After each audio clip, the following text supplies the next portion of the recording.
In today's video, I will walk you through how to log out of Spotify everywhere.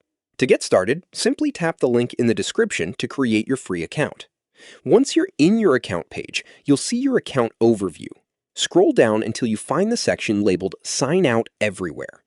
This section may be near the lower part of the page, so continue scrolling until you find it.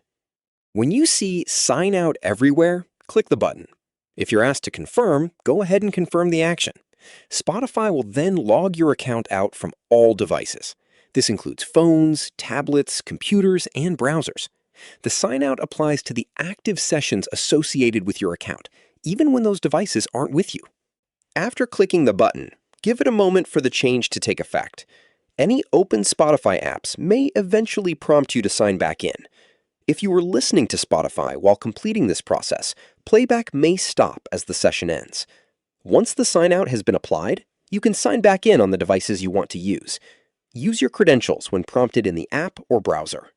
If you have trouble signing back in, check that your login details are correct and that your internet connection is stable. That's all it takes to log out of Spotify everywhere. Using the Sign Out Everywhere option ends the active sessions associated with your account across your devices. Thank you for watching.